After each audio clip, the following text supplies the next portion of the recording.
ገብቶ ይሆናል ግን አብርሃም የሚሄድ አይመስለኝም። አብርሃም አላቅም አብርሃም አብሯቸው የሚሄድ አይመስለኝም። ለምን ቤተሰብ በጣም የሚገርም ነገር ነው የምነግራችሁ። እንደውም ልወጣ ስል ነው የሆነ የሚገርም ነገር የሰማሁት ማለት ነው። ትላንትና እንግዲህ ሁሉም እና አብርሽም እና ሩታም እና ማንም የመጣ ሰው የለም ታውቃላችሁ። ትላንትና ያው ሩታ ትንሽ ከባድ ነገሮችን እየሰራች ነው ያለችው። እንዴት እኔ ባሌ ነው ትዳሬ ነው የልጄ አባት ነው እሱ አይቻልም ብለው ከኔ ነጥለው ወስደው ለቤተሰቦቹ መስጠት ማለት ምን ማለት ነው ብላ እንግዲህ ሩታ በኃይለኛው ክስ ጀምራለች። እና ደግሞ አሁንም ያው አብርሽ 500ን በማስመልከት ዛሬ ከባድ የሚገርም ዝግጅት አለ። እሱንም ደግሞ በዚህ ጋር ደግሞ ሄርሜላ ማዘጋጅታለች፣ በዚህ ጋር ደግሞ ሩታ ማዘጋጅታለች። እንግዲህ አብርሃም ማን ጋር ሆኖ ማን ጋር እንደሚያከብር አናቅም ቤተሰብ። እኔ ብቻ በጣም እኔ ለማንኛውም ይሄን ቪዲዮ ሁላችሁም ላይክ፣ ሼር፣ ሰብስክራይብ እንድታደርጉ ፈልጋለሁ። ሁላችሁም ማለት ነው ቤተሰብ እንግዲህ ሁላችሁም ላይክ አድርጉ፣ እሺ ሰብስክራይብ አድርጉ በቅንነት። እኔ እኮ እኔ ሰብስክራይብ ስታደርጉኝ እግዚአብሔር አምላክ ደግሞ ህይወታችሁን ይፈልጋችሁን እንዲያሳካላችሁ ሁሌ እጸልይላችኋለሁ። እውነት እግዚአብሔር ይስጣችሁ ሰብስክራይብ ለምታደርጉኝ ላይክ ለምታደርጉኝ ሰዎች ማለት ነው። እና እንግዲህ በሁለት ቦታ እንግዲህ ለአብርሃም ተዘጋጅቶላታል 500,000 የገባበት ዛሬ በጣም ከባድ በሆነ ሁኔታ በጓደኞቹም በመናምንም በሩታ በኩልም በሄርሜላ በኩልም እንግዲህ ተዘጋጅቷል። ማን ጋር እንደሚሄድ አይታወቅም። አብርሃም ወይም ሁለቱም ጋር ላይሄድም ይችላል። ለምን መሰላችሁ? ጋሽዬ ዛሬ ይከሰታሉ፣ ወደ አዲስ አበባ ይመጣሉ። ስለሚመጡ እንግዲህ አብርሃምን ይዘው ሊሄዱ ነው ተብሏል። እንግዲህ ሩታ አንገቴ ላይ ገመድ ይገባል እንጂ አብርሃምን ማንም ቡታጅራ ይዞት የሚሄድ ሰው የለም ብላለች። እንግዲህ ቤተሰብ ለምን መሰላችሁ? እኔ የልጅ አባት ነው። የልጅ አባትን ደግሞ ማንም ሰው ሊመራው አይችልም። ከኔ ጋር እኔም መርጦ ከኔ ጋር እየኖረ ነው እነሱ የወሰዱብኝ ብላለች። እንግዲህ አሁንም ቢሆን አብርሃም ወደ ራሱ ካልተመለሰ ምንም ነገር ሊፈጠር አይችልም። ሩታም ክስሽን ቀጥይ፣ መክሰስ ካለብሽ መክሰስ መብትሽ ነው፣ ማንም አይከለክልሽም። ይሄ የራስሽ መብት ነው። ሄርሜላም የራሷ መብት አላት። ሁለቱም የራሳቸው መብት አላቸው። ማን አብርሃም ጋር ነው አሁን ችግር ያለው? አብርሃም ጋር ነው። አብርሃም ወይ ራሱ አልተመለሰም። ወደ ራሱ እንኳን እንዲመለስ ለልጁ ጊዜ እየሰጡት አይደለም። ለልጁ ጊዜ ተሰጥቶት ቢታይና እውነቴን ነው የምናገር ሁለቱም ሴቶች ከሚጋደሉ ሁለቱ አብርሃም የሆነ ነገር መፍትሄ ላይ ቢደርስ ጥሩ ይመስለኛል ማለት ነው። እንግዲህ ሩታ ክሷ ማን ላይ ነው መሰላችሁ? ሁለቱን ነው ወንድም የሄርሜላንና የአብርሽን እህት ነው የከሰሰችው ማለት ነው። ትክሰስ መብቷ ነው። ይሄ ማንም ይከለክላል ሰው የለም ማለት ነው።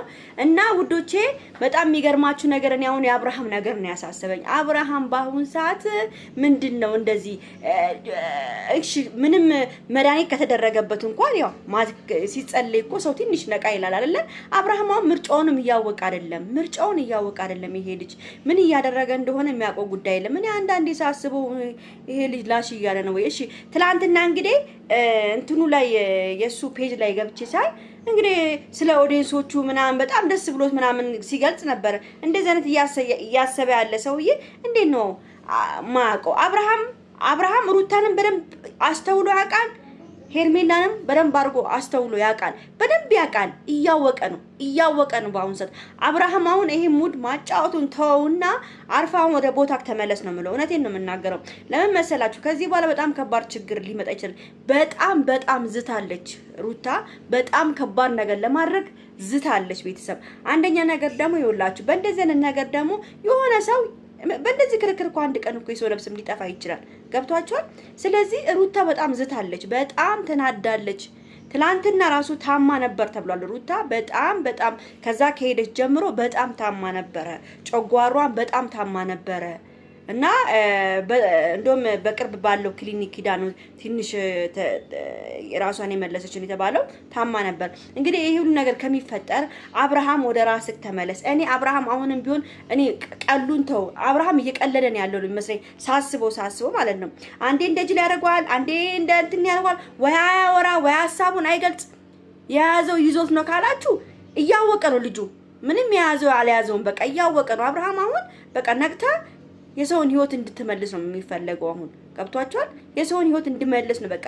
ንቃ፣ መንቃት አለብህ እንዴ! ታውቃለህ፣ በደንብ አድርገህ ታውቃለህ። ከሩታ ጋር መሆኑን ታውቃለህ፣ ከሄርሜላ ጋር መሆኑን ስለምታውቅ አብርሃም በአሁን ሰዓት አንተ ነህ የምታስፈልገው፣ ለሁለቱ ሴቶች መለያ አንተ ነህ የምታስፈልገው። እባክህ ነቅተህ ወደ ራስህ እንድትመለስ እንፈልጋለን እና ቤተሰቦችን መሸሽ የለብህም። ቤተሰቦችን እየሸሸን ያለው ጋሽዬም መጥቷል መሰለኝ መጥተዋል። ግን አብርሃም አሁን በአሁኑ ሰዓት እኔ እንጃ መሄድ አይመስለኝም። ጋሽዬ ጋር አብሮ ወደዛ መሄድ አይመስለኝም። ለምን እዚህ ነው ስራ ሁሉ ነገሩ እዚህ ስለሆነ አብርሃም መሄድ አይመስለኝም። እንግዲህ ማሄድ ከሆነ ደግሞ ወደ እንትና ቤት ማናት ስሟ እቺ እህቱ ቤት ቁጭ ማለት አለበት። እህቱ ቤት ቁጭ ትንሽ ራሱን ይመልስና ከዛ በኋላ የራሱን ህይወት መምራት ይችላል። እኔ በቃ እንደው እኔ የምለው ሌላ ሴት ይጥበስና እነዚህ ሁለቱን ይለይላቸው ነው የምለው። እውነቴን ነው የምናገረው። አብርሃም አልፈለጋቸውም መሰለኝ፣ ሁለቱን ሴቶች አልፈለጋቸውም መሰለኝ። ሁለቱንም ገሸሽ ብሎ ቤተሰብ ሌላ ልቡራ የቀባች ሴት ልንወጥ ይችላል። አብርሃም እኮ ጭንቄው ጭንቅ አይደለም፣ ጭንቄው ጭንቅ አይደለም። እኔ ሳስበው እንደው አብርሽዬ እንደው የሆነ ያሰበው ያቀረው ነገር አለ። ቤተሰብ ሁለቱን ሴቶች አልፈለጋቸውም። በቃ ሁለቱንም ሴቶች መተው ነው የሚፈልገው። ስለዚህ አንድ አዲስ ሴት ሊያመጣ ፈልጓል እና ቤተሰብ እንግዲህ አዲሷ ሴት ደግሞ ማን እንደሆነች አናውቅም። አብርሃም አዲስ ሴት ካመጣ መቼ ምን ሙትት ብዬ ነው የምስቀው። ቤተሰብ ማርያምን ነው የምላችሁ እኔ ሀሳቡ እንደው አብርሃም ሁለቱንም ሴት ለመተው ይሆናል። እንግዲህ ጋሽዬ መተው ይመጣሉ ተብሎ ነበር። ዛሬ መተው ይሆናል። ትላንትና ነው የሰማው፣ ግን ዛሬ ገብተው ይሆናል። ግን አብርሃም የሚሄድ አይመስለኝም። አብርሃም አላውቅም። አብርሃም አብሯቸው የሚሄድ አይመስለኝም። ለምን አሁን ቡታጅራ የሚሄድ ጊዜውም ላይሆን ይችላል። ስራ ላይም ስለሆነ ምናምን አይታወቅም። እንግዲህ ዛሬ የ500,000 የአብርሃም ይከበራል ማለት ነው። እስቲ ማንጋ እንደሚከበር እናያለን ማለት ነው። አብርሃም ማንጋ እንደሚሄድ ማንጋ እንደሚከበር እናያለን ዛሬ ማለት ነው። ቤተሰብ እኔ በጣም እኔ አብርሃም የጭንቅላት ጨዋታ አሁን ነቅቼበታለሁ። አብርሃም የጭንቅላት ጨዋታ ነው የተጫወተ ያለው። አብርሃም አሁን ደህና ነው። ሁሉንም ነገር ያውቃል ቤተሰብ ሁሉንም ነገር እያወቀ ነው። እንዳላወቀ ይሆን ያለው አውቋል። ሁሉን ነገር አንድ ባንዷን ያውቃል። እሱ ሙድ እየያዘ ነው። የሆነ ያሰባት ነገር ያቀዳት ነገር አለች። እቁድም የተሳካች ትመስላለች። 500,000 ገብታል አብርሽዬ። በቃ ላሽ በልና አሁን ነቃ ብለክ ወደ ራስ ተመለስ ነው የምለው። ለማንኛውም ቤተሰብ ይሄን ቪዲዮ ሁላችሁም ላይክ፣ ሼር፣ ሰብስክራይብ አድርጉ። እስቲ ኮፍያ ያምርብኛል ወይስ አያምርብኝም? ታፊ ኮፍያ ብቻው ላይኩን በደንብ ምቱት። እሺ ቻው። በተረፈ ባይ ወጣ ነው።